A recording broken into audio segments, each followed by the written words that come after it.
This is a list that looks at the stupendous escapades of the world's most misunderstood superhero, Florida Man. In reality, Florida Man is an internet meme popularized in recent years that makes fun of the disproportionately large number of bizarre crimes perpetrated in the state of Florida. The idea behind the running joke is that the same person, Florida Man, is responsible for all of them. Whether the state's reputation is actually deserved or is simply a consequence of its large population and the generous freedom of information laws is a matter of debate for another time. We're just here to find out what Florida Man's been up to over the last few years. Number 10. Florida Man vs. the Karate Swans. Everyone knows that Florida Man is a master of hand-to-hand combat.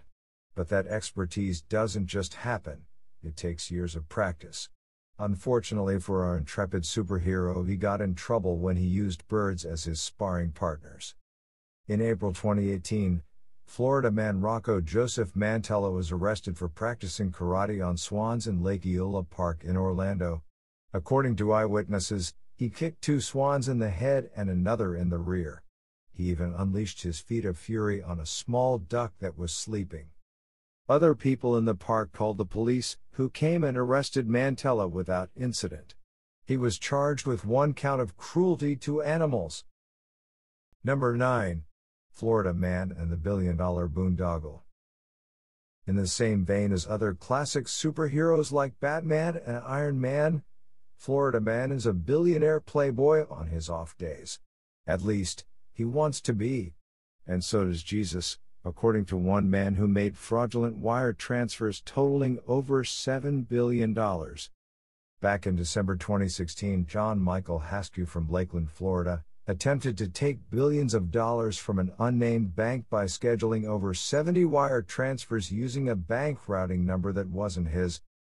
Unsurprisingly, people noticed when that kind of money was in play, and Haskew was arrested and charged with making a false or fraudulent statement to a department or agency of the United States. Haskew defended his actions, claiming that Jesus Christ created wealth for everyone, and all he was trying to do was to get the wealth that belonged to him. Number 8. Florida Man takes Google guidance. Florida Man knows never to walk into a situation unprepared, so he always does his homework beforehand. If he were to rob a bank, for example, he would Google how to do it first. In defense of William Johnson, it worked. In October 2017, Johnson searched Google for instructions on how to rob a bank. He then went to the Achieva Credit Union in Largo, Florida, and handed the teller a note saying, "Give me money, no bait, I have gun." He left the bank with $2,000 and was reported within minutes, going into a public supermarket to buy food, drinks, and lotto tickets. By that afternoon, police had identified Johnson after multiple sources recognized him from the surveillance photos posted on Facebook, including his mother. He was soon arrested and confessed to the deed, admitting that he was already contemplating robbing another bank because he'd spent the money. Number 7. Florida Man and the President. Like any sensible superhero, Florida Man maintains a good relationship with local law enforcement and doesn't hesitate to call on his brothers in blue for assistance, even when it's against himself. In 2017, a man named Eric Fridberg started a police chase in Okeby, Florida, after officers spotted a bag of weed in his car. During the chase, Fridberg called 911 and asked for help because there was a police officer chasing him.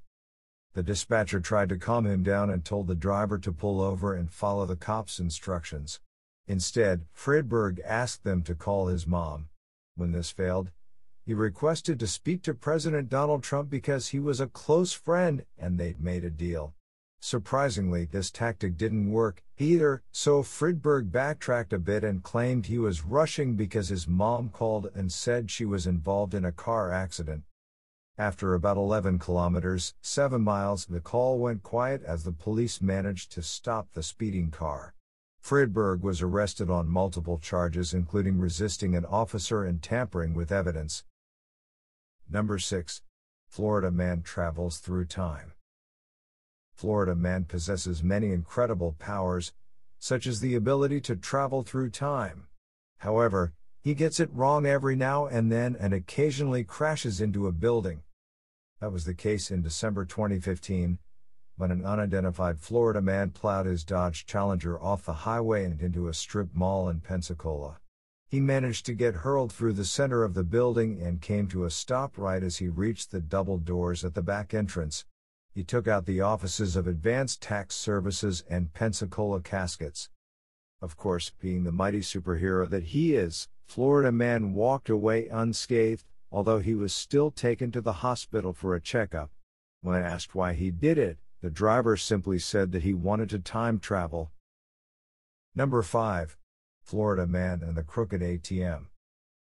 Florida man is honest and will go to great lengths to confront anyone, or anything, that would besmirch his honor. This includes, but is not limited to, fighting an ATM for giving him too much money. In 2017, 23-year-old Michael Joseph Olegzik started assaulting an automated teller machine from a branch of Wells Fargo Bank in Cocoa, Florida. He was identified from video surveillance, which showed Olegzik pummeling the ATM and causing around $5,000 in damage. Olegzik was arrested in December. According to the arrest report, he attacked the ATM because it angered him after giving him too much cash. He was in a hurry to get to work and didn't know what to do, so he lashed out at the bank machine. Number 4. Florida man meets the meth mom. As the old saying goes, the family that cooks meth together, stays together, and nobody knows the importance of strong family values better than Florida man.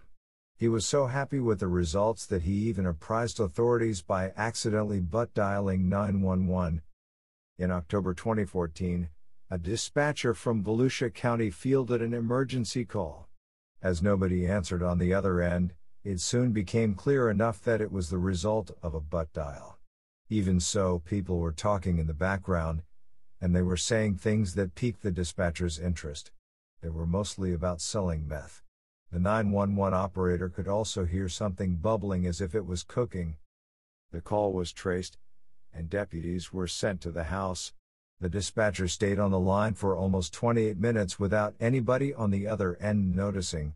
When the officers arrived, they noticed meth-making materials in plain view and white smoke coming out of the shed. To nobody's surprise, they found an active meth lab inside and arrested the occupants. There were 32-year-old Jason Nope, center above, his mother Donna, and 41-year-old Thomas Stallings. All three were charged with the manufacture and possession of methamphetamine with intent to sell. It was never established which one of the trio butt-dialed the cops. Number 3. Florida man goes to IHOP. Florida man is a master of disguise. He can blend seamlessly into a crowd and easily slip in and out of the characters he plays. Even so, his shrewdest opponents can, occasionally, see through his camouflage. In such cases, our intrepid superhero uses distraction tactics to confuse his foes.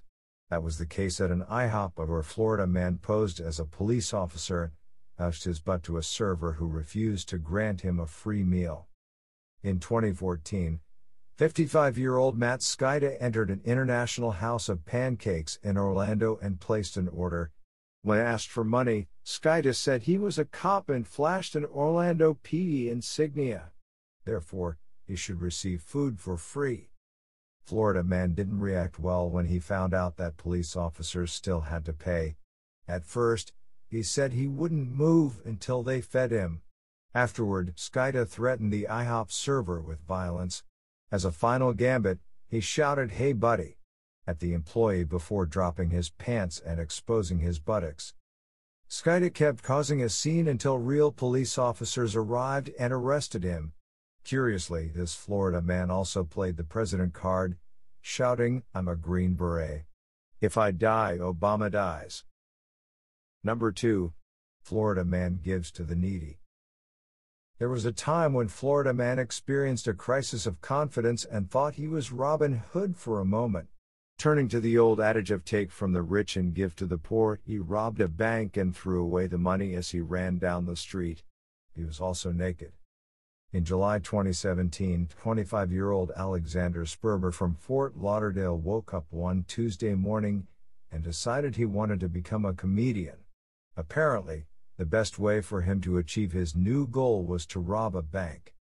He parked outside the building, walked to the till, made a gun motion with his hand, and demanded money. The teller gave him $4,700 in a bag which also contained a dye pack. The pack exploded and covered Sperber in red dye. This turned out to be just a mild inconvenience immediately solved by stripping naked. The criminal then proceeded to run down the street, throwing the stolen money into the air. Unsurprisingly, Sperber was soon apprehended. A year later he was actually declared not guilty by reason of insanity. Number 1. Florida Man vs. the Hologram Kidnappers. Like any compelling superhero, Florida Man has an exciting rogues gallery, and it includes kidnappers who use holograms. In 2014, Martin County deputies investigated a disturbance at a trailer park. There, they found a 53-year-old unidentified Florida man who was in a panic because some ruthless criminals had kidnapped his wife. When asked how the intruders did that, he revealed that they had holograms which they projected onto walls to communicate with each other and also to get him to do their bidding. Officers were able to contact the missing woman, who was actually in her aunt's trailer a few lots down. The aunt confirmed that the woman also saw these mysterious criminals, along with other imaginary people and animals. On a completely unrelated note, the property manager said that sheriff's deputies visited the couple once before, following reports that they were behaving oddly after smoking meth.